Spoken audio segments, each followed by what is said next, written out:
This is Lightning Power Lunch with Dave Mishkin and Greg Linnelli on Lightning Radio. Purpose there, just, it's a tight game like that. We can't start turning the puck over and trying to force it. Just got to stay with it and just keep grinding. No, I think beginning of the second was pretty good as well, but then we, turned a few pucks over and they got some zone time and were able to capitalize. So, we just got to be more efficient with the puck and don't try and force plays and just make better plays with the puck. We were fine.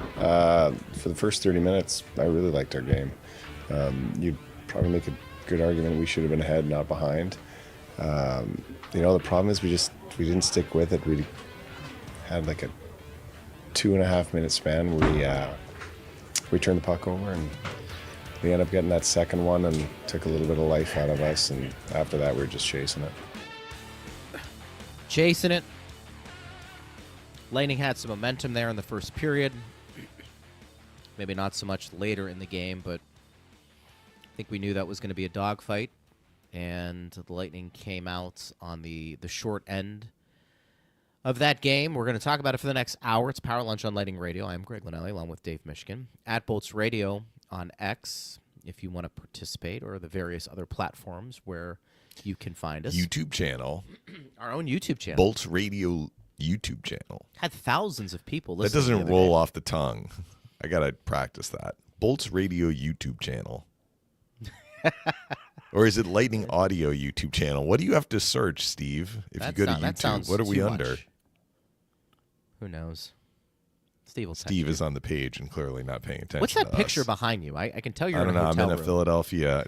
Is it uncouth for me to turn around? No, it's okay, never. Bolts Radio is what you search on YouTube. I don't typically stay in the sorts of hotels when I'm traveling, not with the Lightning. I'm not staying in the class of hotels that I get to stay in when I'm traveling with the Lightning. And sometimes there are, some interesting pictures on the wall. So our audience that has the video stream can enjoy the picture over my shoulder. My wife and I had a really interesting This is question. where the desk is. So I'm kind of, Yeah. I could do it in a chair with the computer on my lap. It is a laptop, but I think this works a little better for me. I can see the bottled water behind Yes. you. It's probably $5 There's some per other stuff bottle. back there that is beware opening any food that is left out in your hotel room. My wife and I had a discussion over the weekend because my daughter had a cheer competition in Destin. Mm-hmm. And she's like, I'm pretty sure, that shower probably hasn't been cleaned in a while. But I go, she's like, but how often do you think they actually clean the showers? That's at the other end of the spectrum. Yes, when you're traveling for your daughter's cheer competition, you are not staying in the sort of hotels that Major League sports teams stay in. You do what you got to do. But, people who are new to these hotels are like, oh, there's a bag of chips here. I'm hungry. I'm going to eat this bag of chips. It's like the bag of chips are marked up like 100%, right? If not more. Yeah, for sure. So beware. The waters are tricky. Like sometimes the waters are complimentary and sometimes they're not. So you have to pay attention. But I usually can get water elsewhere. I'm not usually touching the water in the room. So makes sense. Anyway, what you figure out navigating through these, we'll call them high-end hotels. Yeah. Come with the territory. Look, I'm not complaining. First world problems. First world problems. Lightning had some problems yesterday. Yeah, the Lightning traveled first class as they usually do, but they did not have a full first class performance yesterday. Now, let me preface this by saying of the last 3 games, and if we're gonna say really they've had problems in the last 3. Mm-hmm. They beat Columbus. There were points where Columbus looked dangerous. I credit Columbus, honestly, with that. I don't think the Lightning had a bad game against Columbus. So they lost to Florida, and we were in agreement, Greg. They actually played pretty well in that game. Mm-hmm. Over 7 on the power play, hurt, couldn't quite finish, had chances, defended pretty well, lost 2-1. Fair enough. That was not a clunker. Right. They come home, they beat Columbus. I'd say they played certainly well enough to win that game. Since then, their play has dipped, for sure. They had lots of defensive problems against Buffalo. Even though they won that game, they were really off in terms of their effort and their execution against the Bruins, and then which they lost in regulation. Now they've lost 2 in a row in regulation for the first time since late January. I think of the last 3, last night's game was the best of the bunch, which is a little bit of a backhanded compliment because it wasn't good enough. It wasn't even close to being good enough. But at least at the start of the game, you heard the clip from Coop, and he said the first 30 minutes. For sure it was the first period. The Lightning brought a very high compete level, and I thought they outplayed Carolina in the first period. And a little bit unlucky. I mean, honestly, they were a little bit unlucky not to get on the board and not to get out of that period 1-1 or even up. Their power play, in which they allowed the shorthanded goal with 2 seconds left on that power play, was an excellent power play. Turned out it was their only power play of the night. And we talked about how good this Carolina penalty kill is, and the Lightning were breaking them down. Their puck movement was so crisp and so quick on that power play. Carolina was trying to pressure, couldn't get there. Yeah. That's why the Lightning were getting looks, and it was like the invisible goalie was up. I don't know how many, I can actually look it up, how many shots they had on that power play. 1 shot on that power play. And they probably had no less than 5 or 6 really good looks at the net. They missed, just couldn't quite finish. I mean, I think on the one shot that went on net, there was a rebound. They couldn't quite settle it down. That's the way the first period went for them. Pyotr Kochetkov had a really good game. But I maintain, particularly in the first half of the game when the Lightning were at their most dangerous, some of the Lightning's best chances did not go on net. So Kochetkov was bailed out from having to make a save. I mean, there was one play right after the shorthanded goal that Jarvis scored, and we'll get into what happened on that goal. I think it was on the next shift. Kochetkov comes out to play the puck. I mean, he is 15 feet out of the net, if not more, and he turns it over. Brandon Hagel has an open net. Open net. I mean, he's not right in the blue paint. I mean, he's out by the blue line. Kochetkov is hustling to get back in the net. Hagel misses the net. That's the way the first period was going for the Lightning. They could have scored 3 or 4 goals in the first period. They had 30 shot attempts against Carolina, in Carolina. That's very rare. How are they able to do it? They had a high compete level. I thought they outworked the Hurricanes in the first period. But they came away with no goals, down 1. And while I'm not disagreeing, the start of the second period wasn't bad for the Lightning. I mean, Cirelli had that breakaway chance and hit the top of the crossbar. It was still 1-0 at that point. I thought the game really started to turn when the Lightning took a penalty. At 8:23 the second period, Lilleberg was called for hooking. Carolina had a pretty good power play. There was a 2-on-1 rush there, shorthanded for Cirelli and Hagel. They kind of ran out of real estate. I think the puck got thrown to the net, and Kochetkov knocked it away. That wasn't even credited as a shot attempt. I guess they said it was a pass, and Kochetkov knocked it away. But the Canes got some momentum from that, and what we started to see right at the end of that power play, the Lightning were having breakdowns that we weren't seeing earlier in the game. Right at the end of that power play, Greg, Sean Walker got a wide open look in the slot. Vasi makes the save. And I think then we had a TV timeout. Coming out of the TV timeout, the Lightning repeatedly turned pucks over. That was what Nick Paul was talking about in the clip that Steve played at the start of the show. They were trying to move the puck up the ice, and they were getting disrupted. And not only were they losing the puck, they were then getting caught in transition. And I remember at least 3 odd man chances. If you want to count the Walker one at the end of that power play, that would be a 4th. But there were 3 additional odd man chances, dangerous looks. I think one of them might have been a shot that missed the net. The other 2, Vasilevsky stopped, for sure. I can actually look at the play-by-play. I want to get this right. All right, so Walker had a shot right at the end of that power play.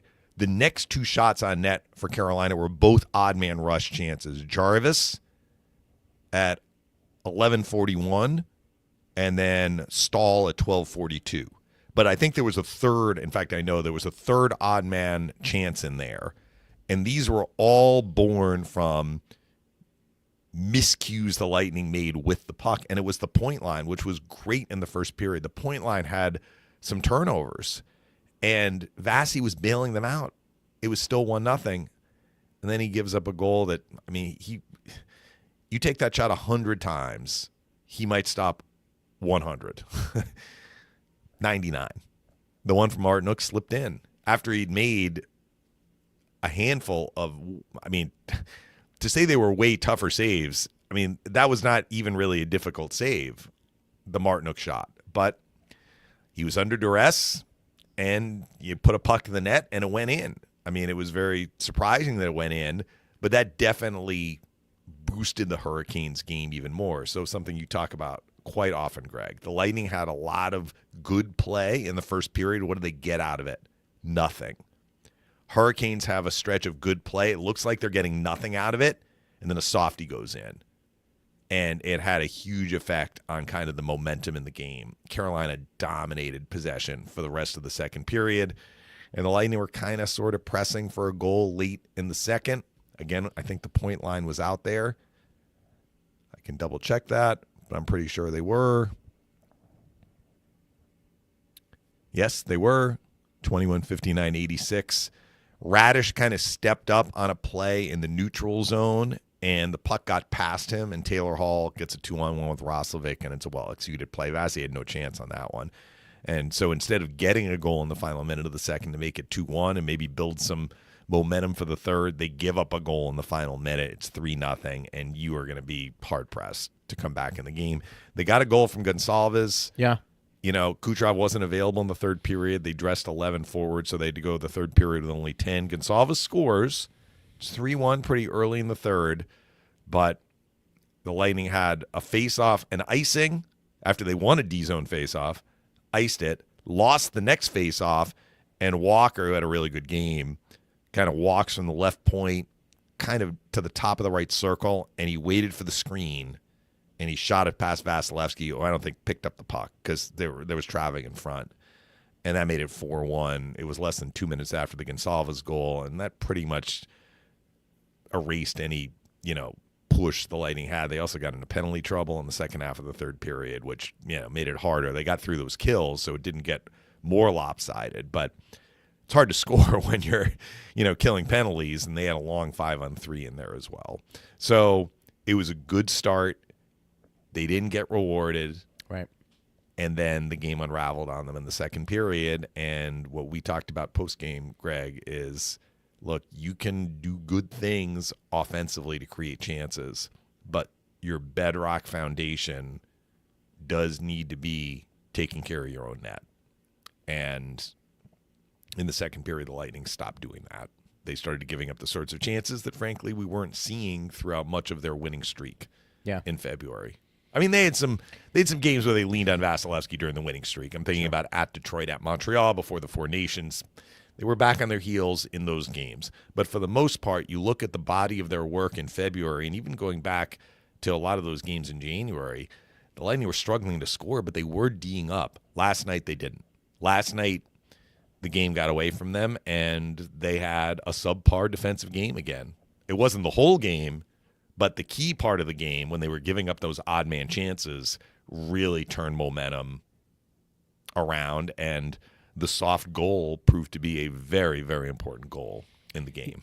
I think that's probably one of the biggest things I took away from that game, and it's more of the eye test than it is analytics or just maybe what would happen on the stat sheet. I felt like maybe that wasn't Vasi's best game. And the backhand one, I think, was really eye-opening because you rarely see something like that happen. A very Well, which of the other shot. goals did you feel would be on Chief, him? I'll defer to Chief, although I didn't think it was a soft goal. He felt like the shorthanded goal. The Jarvis? That Vasi was too deep in his net. Yeah, maybe. That is under the bar, though. High glove, and he snapped that. I thought it was a great shot. In fact, so I made did my I. commentary. I said I thought Jarvis beat him. I thought that was a good shot. Chief, what did you make of that goal? I thought it was a kind of a soft goal. I didn't think he played that particularly well.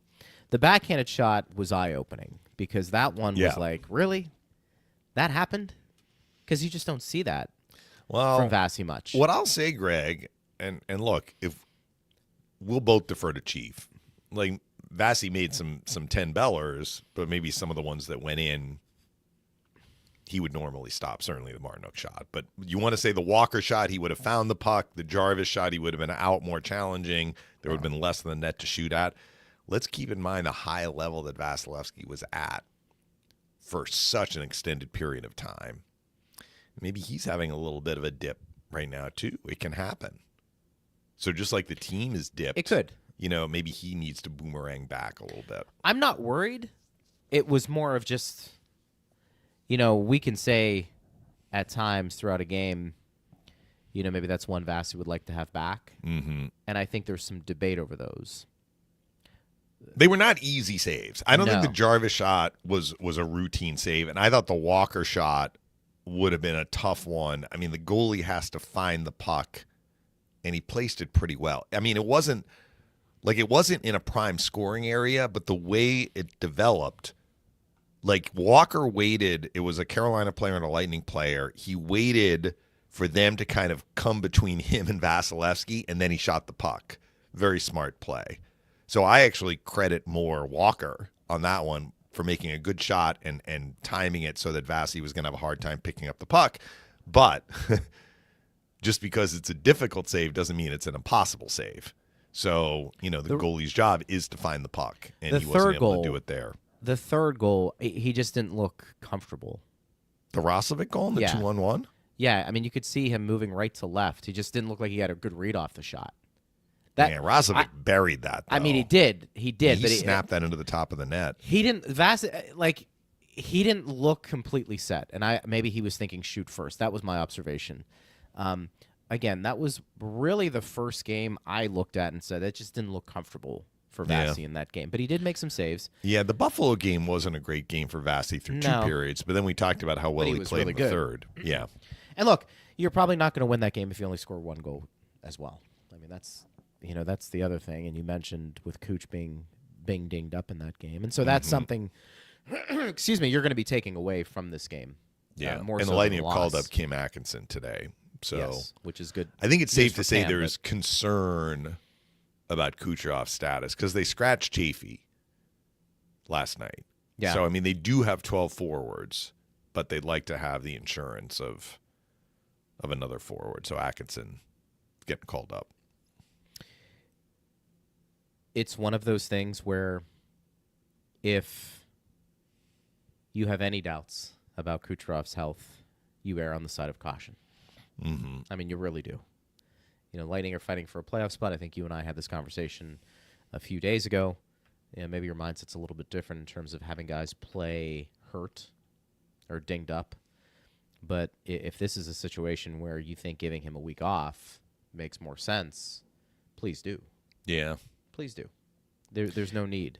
And rush him even back. though the Lightning have lost 2 in a row, like their standings position is still very solid. So, Yeah. look, people might be saying, well, Toronto won on the road and, the Lightning are all these points behind Florida. They're 5 points behind Florida. Florida blew a 2-0 lead in Boston last night and lost in regulation. That's a tough loss. Yeah, they were up 1-0 going yeah. into the third, and then they added a second goal.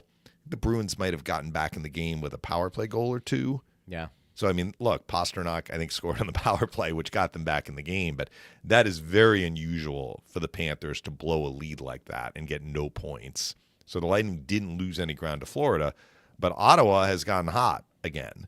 And Ottawa won on the road in Philadelphia, where the Lightning are now, and they'll play the Flyers tomorrow. Mm-hmm. So Ottawa is now 5 points back in the Lightning, and they have the same number of games played. Now, that's the same distance the Lightning are behind the Panthers, with a game in hand on the Panthers.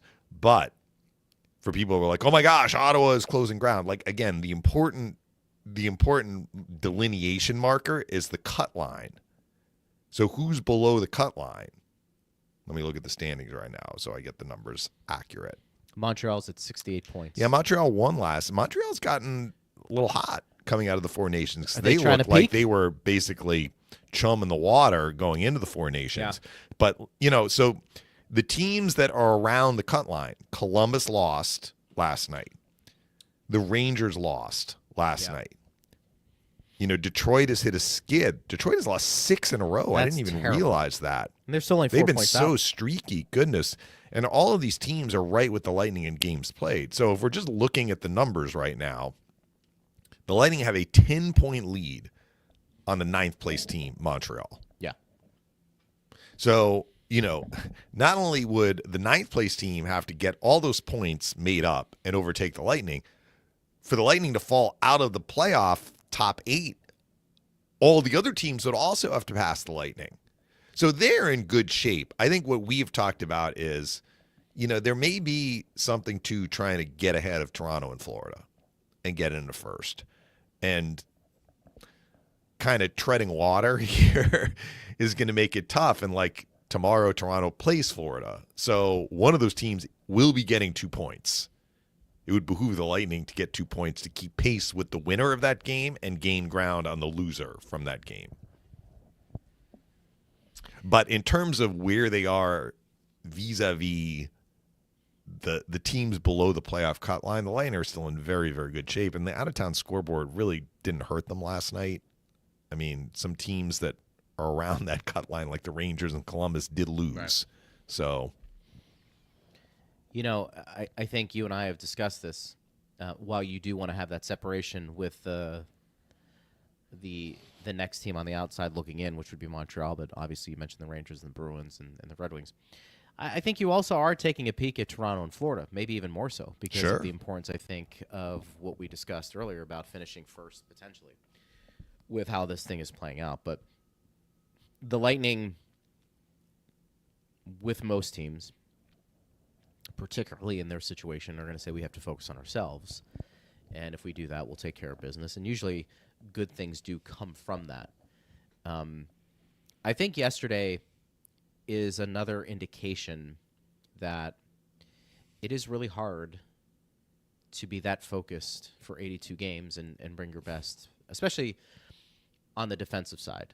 It just, even though that's the one thing, and I brought this point up in the pregame partner to Chief, even though effort is one thing you, in many ways, can control, because it doesn't take a lot of talent to have effort. Effort is just putting your head down and, essentially trying to beat your man. You can use the basketball analogy. Being in the right position, getting a stick on a puck, blocking a shot, if you want to call that those effort type plays.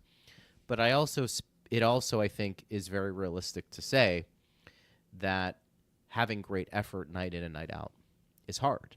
And I think a lot of times effort coincides with defense, because that's the hardest part, I think, playing in the NHL, is the 1-2, being able to be hard to play against. And oftentimes we see that fluctuate. The Lightning have been pretty consistent this year, though, of having a good effort, and their numbers would indicate it.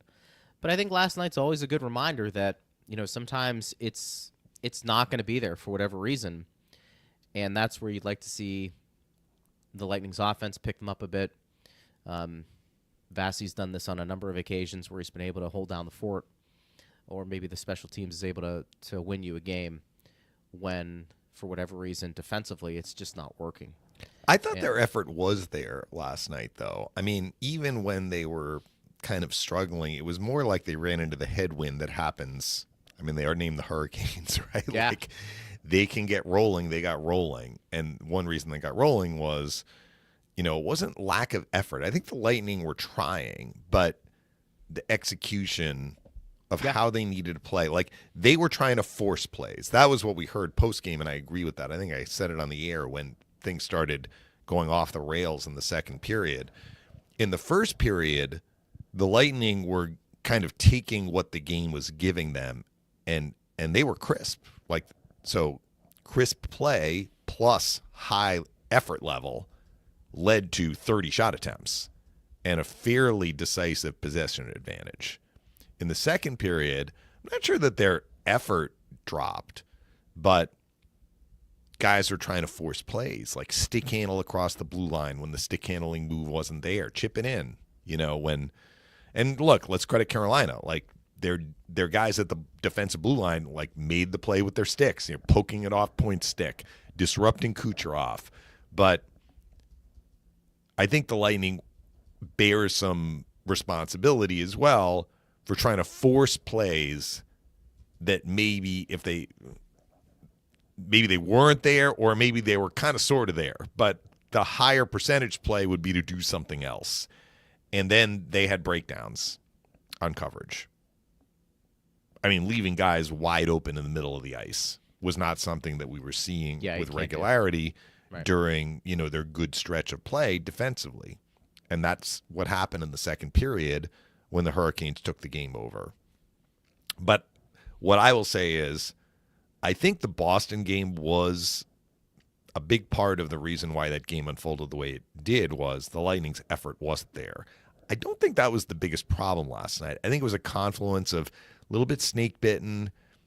They took a gut punch, with the Martinook goal. They forced some plays, and they got a little bit out of position, and that can happen. And they're facing a good team. I mean, the Hurricanes are a good team. They had the Hurricanes back on their heels, though, which doesn't happen very often in Raleigh. Yeah. For the better part of the first period plus. So that's something. It's just that they were lacking a little finish last night. And then the game got away from them. Sean says, that game was so January, and I'm over it. Trade deadline acquisitions mean nothing if 86 and 21 aren't performing at a high level. They were very good in the first period, though, Sean. Yeah. I mean, they were a big reason why that Lightning power play looked so good in the first period. Gensel, too. Sure. I thought the 5-man unit looked really sharp, and Bjorkstrand was on that unit at the left circle. So, I mean, on that one power play, it did look pretty good. And the shorthanded goal, let's keep in mind, they had a face-off in the offensive zone with like 16 seconds left in the power play. So for the first minute 44, they were all over the Hurricanes. Sure. Then there was a whistle. And the Lightning switched things up. I mean, Point and Kucherov were still out there, but they had McDonough and Radish because they knew it was near the end of the power play. So they were basically getting ready for a 5-on-5 shift. And Jarvis makes a good play. He intercepts a puck in the defensive zone and counters. But, I mean, it was kind of a 2-on-3. Just, again, Chief didn't like Vasi's positioning. I thought it was a great shot from Jarvis. He kind of made something out of nothing.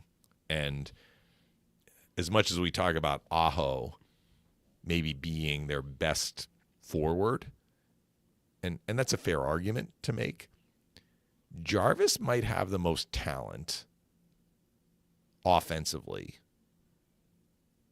of all of their forwards. He's a very good player. I mean, he was on the Four Nations face-off for a reason for Team he's a Canada. good player for sure. Yeah, I thought it was a high-level shot.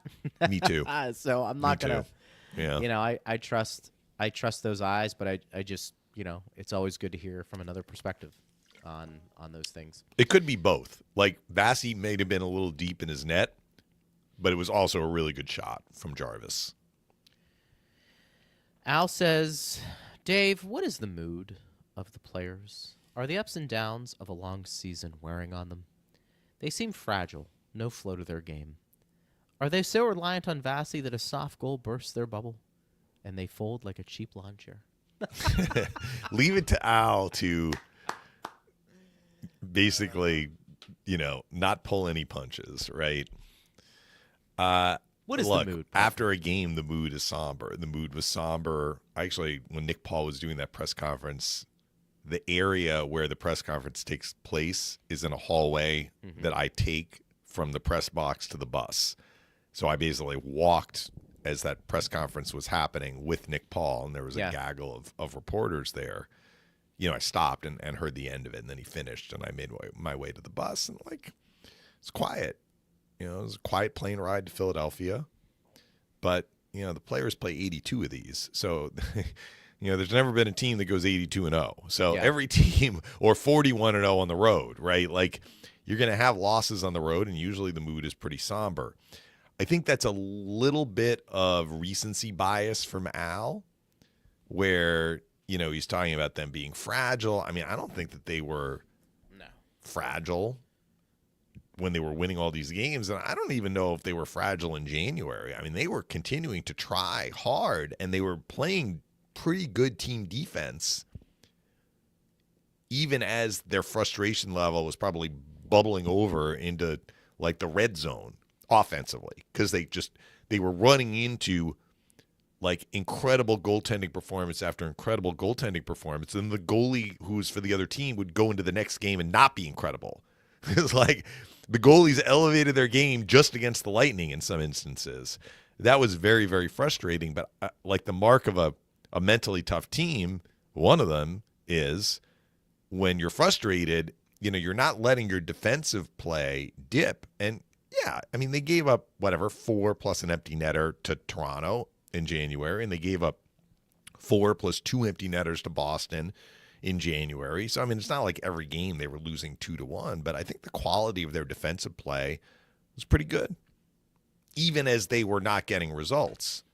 That, to me, does not kind of indicate a fragile team. Maybe he's talking about the soft goal by Vasilevsky. Look, that happens to every team. Yeah, really. Every team. Your goalie gives up a softie, and it can have an effect. I don't care what team you are. Just like a 10-bell save can sometimes propel a team. Didn't happen last night. They were having so many problems. It was like odd man rush after odd man rush after odd man rush. Save, save, save, and then the softie. So the Lightning weren't really able to build on the good saves that Vasilevsky gave them in that stretch. What I think is interesting, and maybe a better question, instead of, is the team fragile or however Al phrased it, would be the team through the course of this year. Does it resemble maybe off the ice in terms of mood and what you're seeing? Does it resemble some of those Stanley Cup teams? And is there anything you can take from those locker rooms and those teams and apply any similarities to this team? Now, that may not be a great question right off the bat because there's been turnover, but there is the core still there for the most part.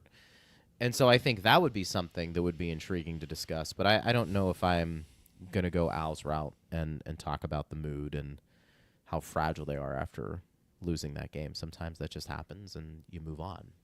But, everybody has an opinion. Logan on YouTube says, the doom and gloom online is so crazy. This is one of the best teams in the league with a core and a coach I wouldn't swap with anyone.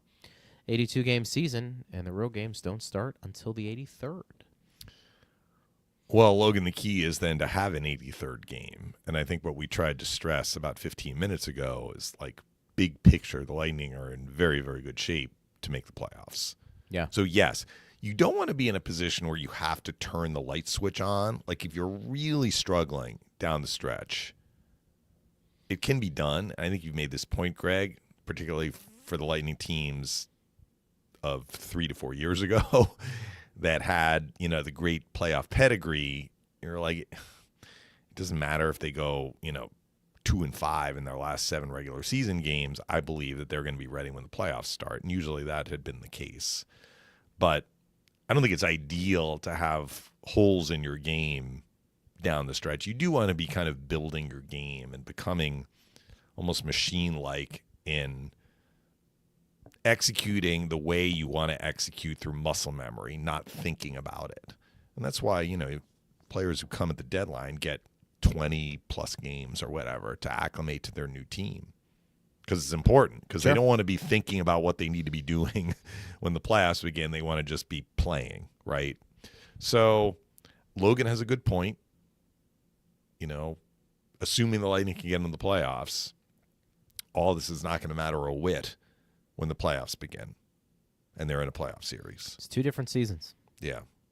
It's as different in any sport when it comes to playoffs. Hockey is just its own beast, its own animal.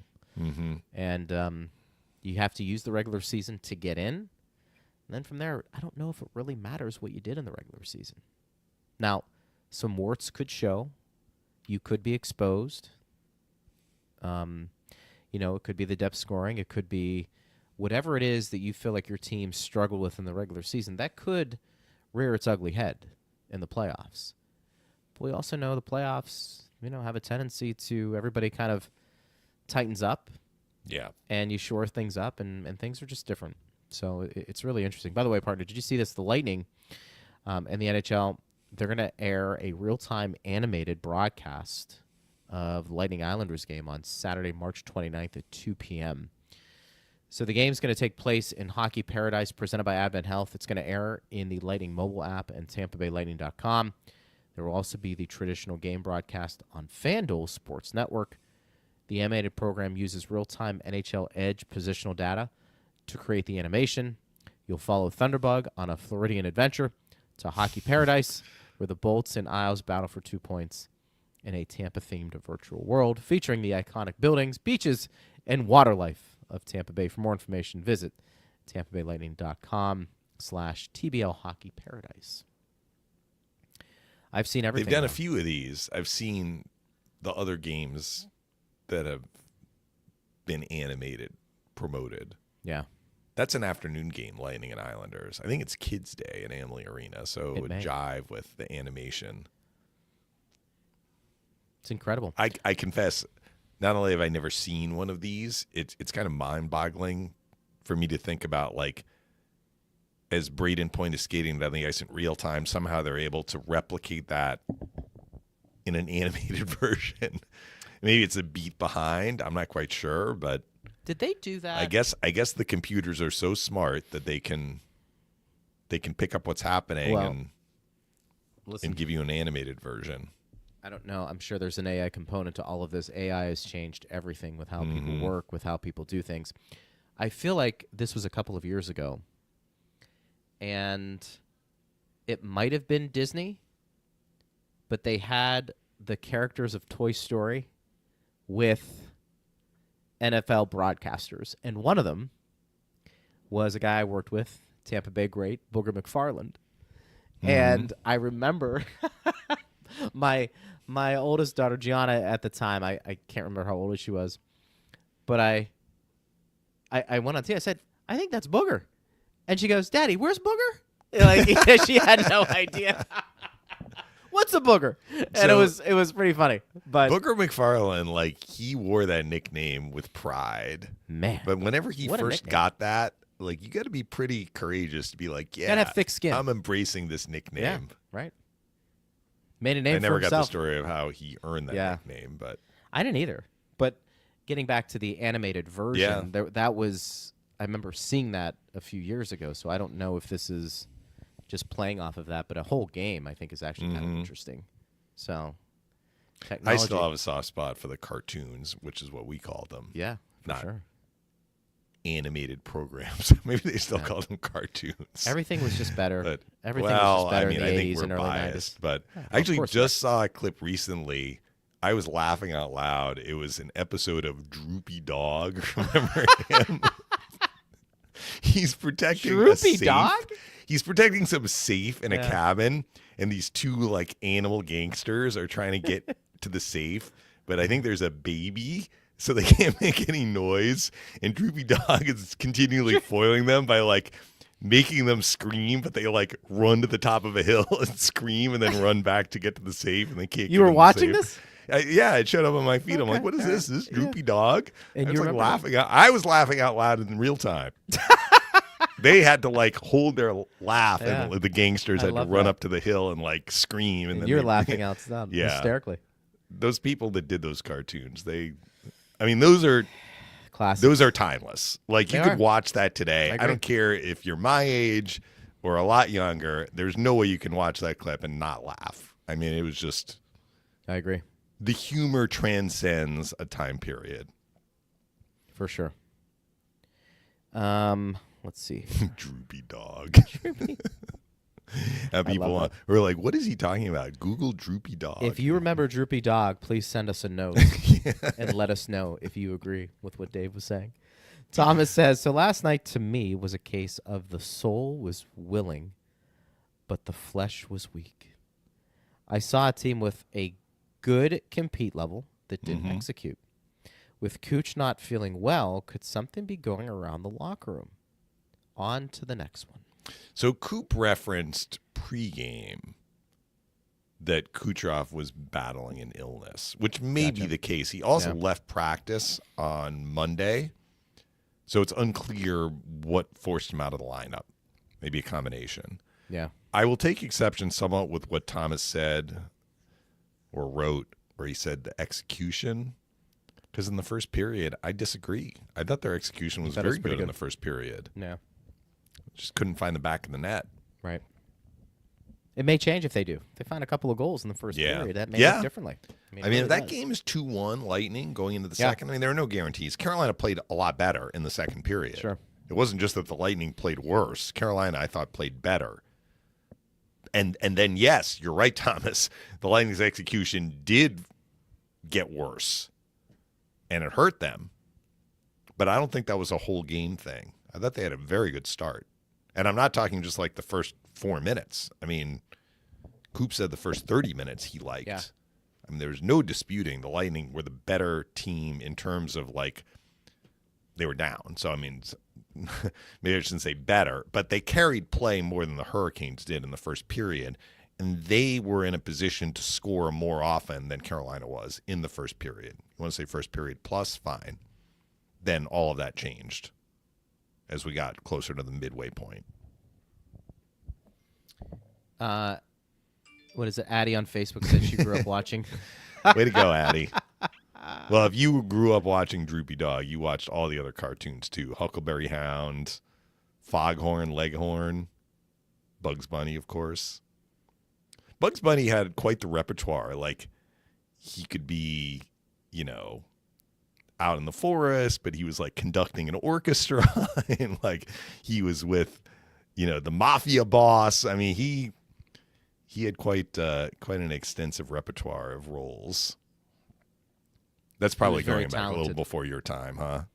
No, you know. Bugs Bunny? Yeah. Kind of. There were so many, I think, different versions of Bugs Bunny, like Mickey Mouse. So many versions of that throughout the years. I think you were going to hit them regardless of when you were born. By the way, I wanted to bring this up. Did you read the comments that Adam Gold had about Mikko Rantanen? So Adam Gold is I guess he has a show, the Adam Old Gold Show in North Carolina. And it went viral the other day where Rod Brindamore said, quote, when Rantanen showed up, he said, there's 4 teams I'll go play for, and you're not one of them. Yeah. And the question is, should we have known that before we signed him? So I had a conversation with Mike Maniscalco. They simulcast. So he's their play-by-play guy. Of course, last night it was an ESPN Plus game, so Mike was doing radio only. Normally they simulcast. He's been on Power Lunch before with us. Yeah. So I asked him about that, and he said, you know, Eric, the GM, he's like, I know Eric quite well. And he's like, I cannot believe that he would have pulled the trigger on this trade to get Rantanen if he didn't have some kind of assurance somewhere, somehow, that was not the case. So either signals got crossed or somebody wasn't honest with him or somehow it's morphed into something else. Maybe that was stated not when he first arrived. Maybe it was, remember, we had a break for the Four Nations face-off. And maybe it was after that. I mean, I don't know. You know, Brindamore said when he got here. Was that like when he first stepped in the room? Was it after a couple of weeks? Unclear. Yeah. But what is clear is Rantanen wanted to go to Dallas, or was open to going to Dallas, and was open to signing an extension with them. And what Mike told me is Colorado actually offered, I hadn't gotten the actual numbers, but Colorado had offered 12.5 times 8, and Rantanen took 12 times 8. But again, I go back to the fact that I'm not sure Rantanen believed that they wouldn't get a deal done. Remember, the cap is going up. So maybe Rantanen's like, cap's going up, you're going to have cap room, this is what I want. And Colorado was like, we have other guys that we have to worry about. By other guys, you know, Rantanen's one of their top players, but I think Makar is due a new contract. Not next year, but maybe the year after. Fans can correct me on that, or I can look it up, I guess. But it wasn't as simple as like, let's just pay Rantanen everything that he wants and put ourselves into a little bit more of a corner. On the other hand, the cap is supposed to go up 7.5 this next year, then 8.5, then 9.5. Like, it's supposed to go way up.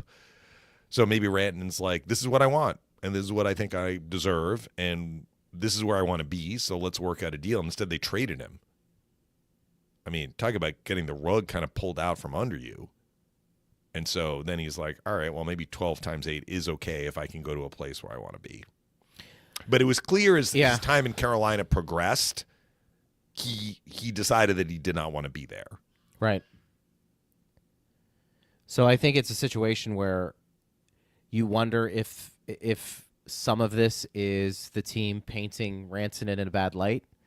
I have a hard time thinking somebody would come out and say something like that unless they just feel like the bridges were burned so badly it doesn't matter at this point. All gloves off, and I really don't care about your reputation. Right. I'm going to come out and hammer you.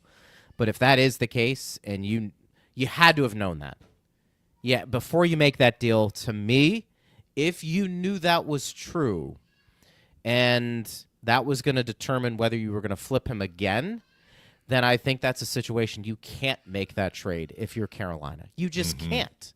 Yeah. Because you gave up too much. We talked about the Carolina ends up with all Come the on. egg on its face. For sure.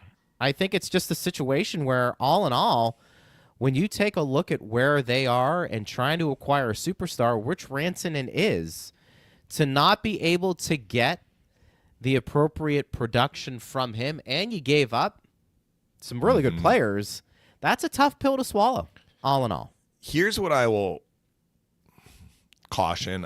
Me saying it is not going to really matter. People are going to draw their own conclusions, and we're probably going to start hearing this. You know what? I'm already hearing it because I saw it.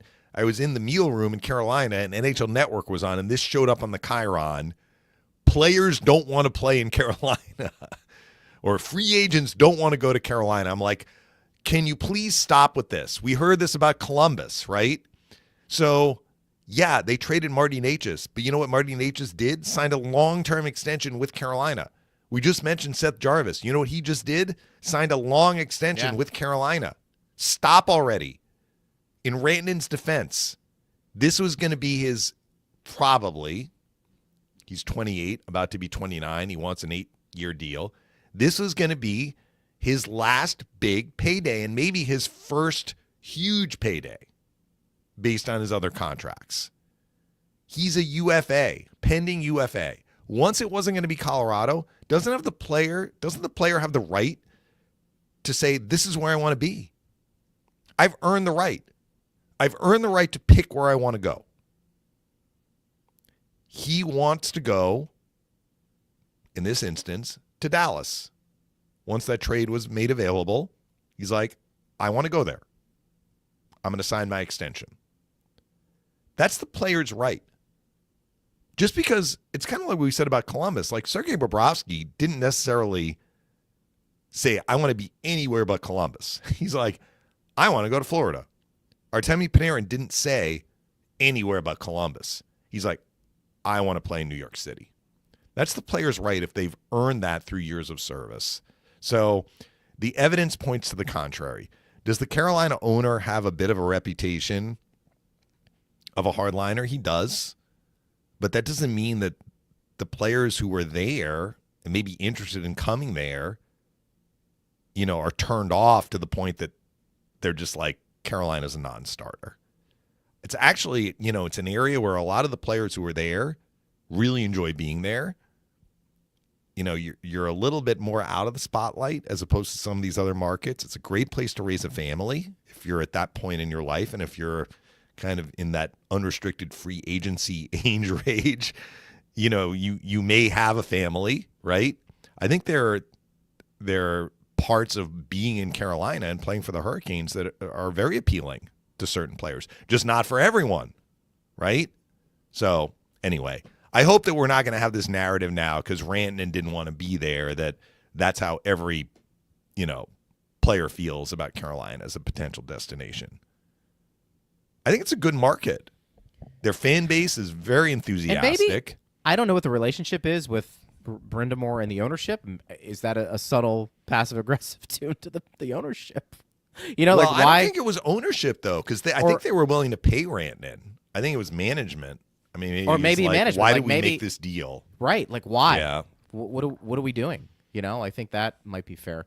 Scott on Facebook, he said the cathartic highlight of a frustrating game Tuesday night was Mish in the third period blowing his top, yelling, "Someone on the bench says something. Penalty. Someone looks sideways at somebody, penalty. But a Trip Lightning player, no call. I'm glad people are listening that they can tell me my words back verbatim. I like that, so though. I love Gensel that. was tripped in the offensive zone. The game was probably over at that point, and that was a little frustrating because the Lightning got one power play, and it was at the beginning of the game, and that was it. And at that point, Carolina had all these power. Like, some of them were over the glass. Okay, that's automatic.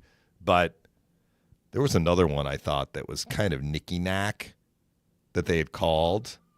I'm trying to remember which one it was. But the bench minor, like, seriously? I mean, of all things, We don't really. see that very often. Yeah. Usually rope is given. And again, I'm high up, so I don't know if there was something said, a warning was given, something else was said, a second warning was given. You went back for a third time, and the referee's like, all right, that's it. Penalty. Al said also, what happened to the commitment to defense? Look, Al, I think let me jump in here if you want to make a comment. I think we are being prisoners of the moment right now. I would love to sit here and say that the Lightning are going to be committed to playing defense for 82 straight games and they are going to be buttoned up, but the reality is that does not happen. For the most part, they've been consistently good to great this year. The statistics back that up. They had a rough night, and maybe beyond the first period they had a rough night. Boston, they had a rough night. Buffalo was leaky. Okay. If it persisted through 65 games this year and the Lightning were struggling to fight for the playoff spot, that would become an issue. I don't think this is an issue. I think it is lapses in the season that do occur even to the really good teams. If you think I'm incorrect, that is fine. But we've seen enough hockey over the years for a team to get to where they are in the standings right now, barring some collapse. You usually are who you are. I mean, on the margins, you can change a little bit, but you're basically who you are at this point. The Lightning have added some depth. We think they have another level to get to from that perspective, but they're a good defensive team. They're a good offensive team. We think they have the depth, and we think they have their goaltending back to where it was a couple of years ago when it was really outstanding. I'll take my chances. And if that means they have a couple of bad games here and there going into the playoffs, that is not going to deter my thinking of them being a team who can compete for a Stanley Cup, because every team goes through that. That's all I'm going to say. Look, they've allowed 13 goals in the last 3 games, so I understand the sentiment from Al. I actually felt they didn't defend poorly against Boston. If you listened to the show on Monday, you know how I felt about that. Now, maybe had Boston had more weapons, it would have looked a little uglier. But, I mean, they basically gave up, to the best of my memory, one odd-man rush that whole game, and that came when it was 3-0, when Pastrnak set up Cole Koepke. So the actual number of scoring chances they allowed in that Boston game was fairly low. It was a low-chance game. The Lightning had problems in other areas where their execution was horrendous and their effort level was too low. But they didn't have these huge breakdowns defensively against the Bruins. They did against Buffalo, and they did against Carolina. But what I will say, Al, is this was not a full 60 of horrible play. Like you often say, enough with the full 60. Like we talk about it as, can a team basically dominate another team for 60 minutes? Well, if that really doesn't happen, then the inverse is also true, that you are probably not going to get dominated for 60 minutes, and you're not going to have, like, the Lightning have played worse defensively for longer stretches in other games this year than what we saw last night. Last night they had a rough stretch in the second period when the game got away from them, and then it was out of reach. But I don't think that they had necessarily – they didn't have a perfect first period. There were a couple of times they didn't get the puck out when I thought they should have, and Carolina made them work longer in the defensive zone. But, by and large, that was a pretty good first period for the Lightning that didn't have a lot of defensive mistakes in it. So that was part of the game too. We're just zeroing in on the time frame when they had lots of breakdowns, and they were big breakdowns. Like they were, guys on 2-on-1s, open in front, blown coverage, etc. But it wasn't a full 60 of that. It was a small window. But it tipped the balance in the game. For sure. So they do need to get better defensively. Of that, we are in agreement. We agree with you, Al. But to just say a blanket statement, where's the commitment to defense? Like, I thought that it was there for a portion of the game. They got greedy. Yeah. They tried to make plays. That's what happened. I mean, it's probably not as pronounced as when Coop is like, don't sacrifice defense for offense. I'm not sure it was quite like that, but it was definitely, we want to make something happen here, and a little bit of a forced play that fed the other team's attack, which I guess is sacrificing defense for offense. Lucas says, finally, and lastly, did the time change, or did the calendar magically flip back to January? Brutal past 2 games to watch. Very close misses, hit post, turnovers galore. I also have to assume Cooch has a lingering injury. He hasn't looked himself for a while now. Well, we talked about the 2-week break would benefit him. And maybe he is battling something.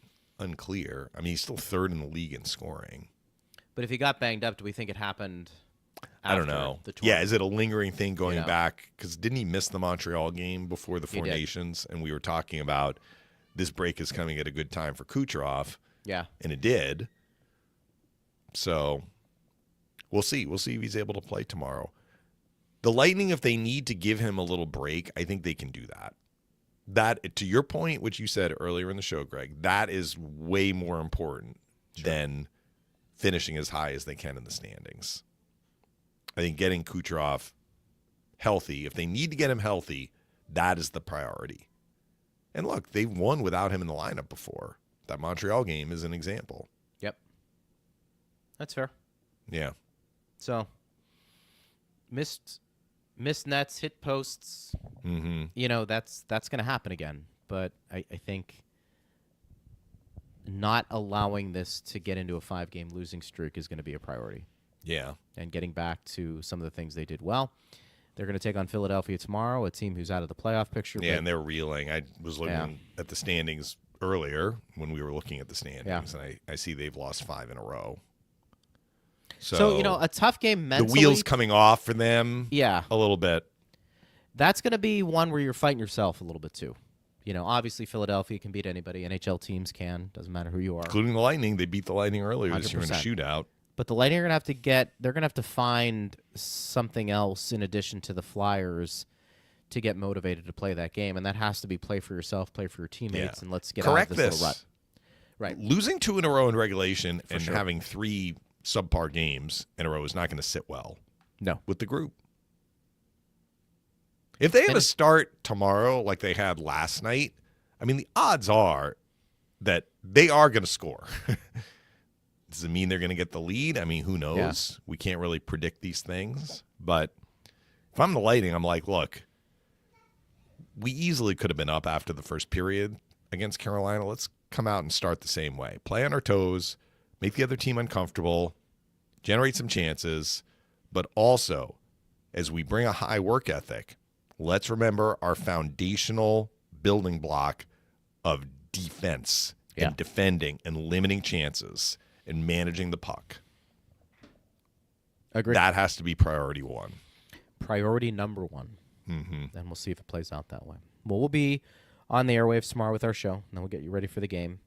Team had a practice schedule today, by the way, and now they have an off day. So everyone's getting a rest day, which is not a bad thing at this time of the year. I'm presuming they'll have a full skate tomorrow morning. We'll have more on that tomorrow. Yeah. As it goes. Partner, great job. You too. As always appreciate the analysis. Thanks to Steve Ersnick for producing, Jared Johnson, our broadcast assistant, and for you guys listening. We always appreciate you guys. I am Greg Linnelli. You've been listening to Power Lunch right here on Lightning Radio.